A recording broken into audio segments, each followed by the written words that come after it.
Hey guys, it is Monday around 5 and I'm checking in because I just got an awesome package from one of my friends who sent me Maleficent that she did herself.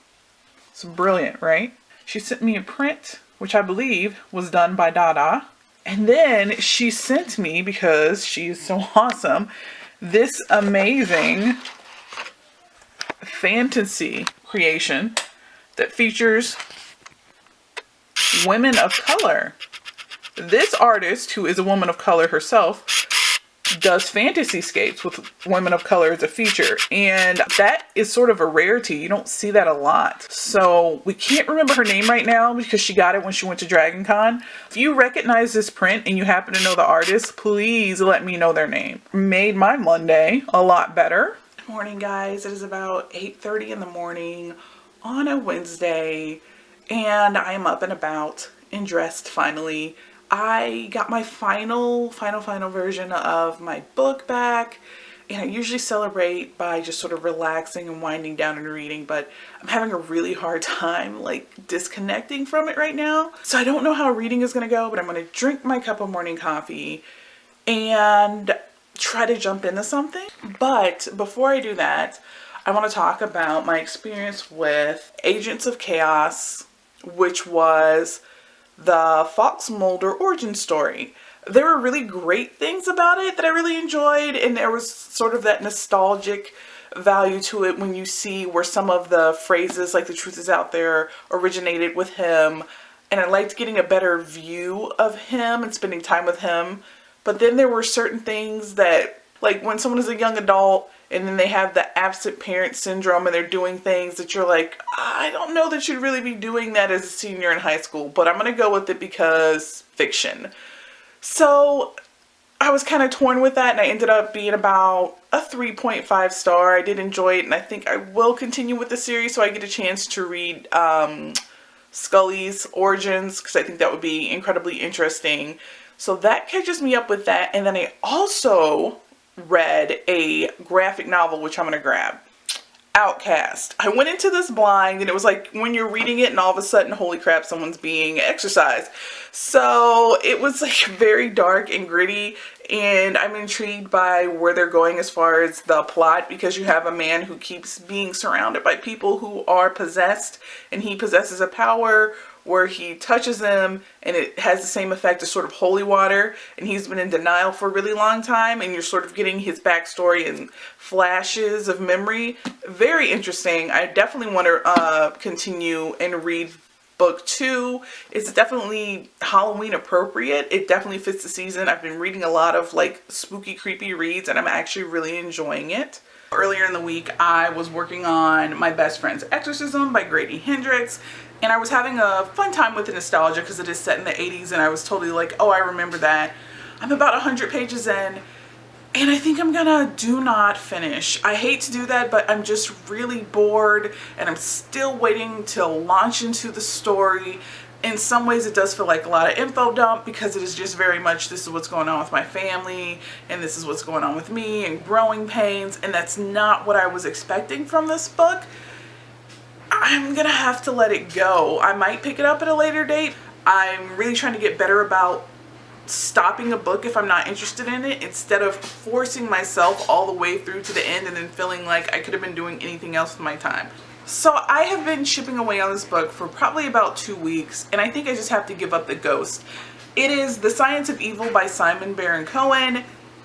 It struck me as very interesting because it really talks about empathy. What is empathy? What is lack of empathy? How does the lack of empathy happen? What is the chart on which you judge empathy by? Why some people have more empathy than others? Nature versus nurture type of situation. I'm really fascinated by psychology and why people end up being the way that they are. I also think the more that I know about it, the better I can write characters. So I hopped on this one, but the information is just incredibly dense. There's a lot of case studies and examples of different people. And while it is very interesting, it's just not the book that I want to be reading right now. I think I want to be maybe entertained more than informed. I'd like to give this book a try at a later date, but for right now, I'm just gonna have to put it down. So what this is a collection of 5, I'm pretty sure, is sort of like spooky stories, which is exciting at this time of year. So I'm just gonna hop right in.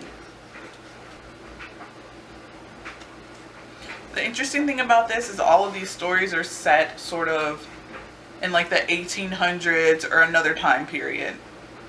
The illustrations for this are like super cute also. Like, can you see that? See what I mean? They're just kind of adorable, which is funny considering it doesn't match like the topic of what we're reading about at all. So I'm gonna finish this. Basically all the stories tie in because they're about the woods. Fast read. I really enjoyed the little cute but perfect fall read. So I spent a good portion of today working on this for a fellow author, and these are tees that I designed exclusively for her characters, as well as tarts that match her character scent. Now I am currently waiting on stickers to come in the mail, so that will follow, and then that'll put a nice polished look onto them. I'm super excited about this. I'm actually doing this for my own release as well. And I'm thinking that I might do this more in the future because as an author, I know how awesome it is to really immerse yourself in the world. And themed teas and themed candle tarts are a pretty cool way of doing that. Now that I am all finished with that for the day, I am going to return to doing some more reading. So I will see you guys in just a little bit. So, super pleased with this book. Of course, it ended on a cliffhanger. Still, I'm not sure what happened with the other 2 survivors that were with her, and I kind of think I have to keep reading because I really want to know. Even though I know it's probably going to be super tragic and I'm going to be heartbroken, I just have to know what happens. So I'll definitely continue along with this series. It's between Tokyo Ghoul or more of Devil's Kiss. I think I'll read this one because it's pretty short, and then I'll do some more reading on Devil's Kiss. Wow, Tokyo Ghoul is exactly what it sounds like. These monsters who feed on the flesh of humans. They are called ghouls. So in this world, ghouls are just a thing that people know about, and it kind of opens up with like a ghoul crime scene. So this is going to be pretty interesting. Okay, so I'm back and more human. At least the curls have been activated for the day. I just have one of those weeks where you're just drained. Like, this has been my week.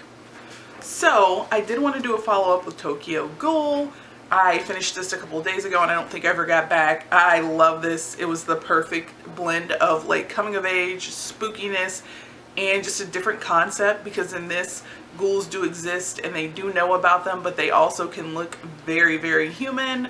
I don't want to give away some of the plot twists, but I really did enjoy it. I picked it up on a whim and I would definitely continue with the series. The Strain, which was based on the book series, and I believe it was originally comics as well, so seeing this put in the graphic novel is pretty awesome. I think they just took the comics and sort of condensed them all. It gives you that eerie vibe that the show has, sort of like vampire / zombie vibe, because the vampire virus is spread like the normal zombie viruses, and it moves very rapidly and it's sweeping through New York. It's exciting, and it's got bits of like very human things going as well. So all in all, a pretty good reading week for me.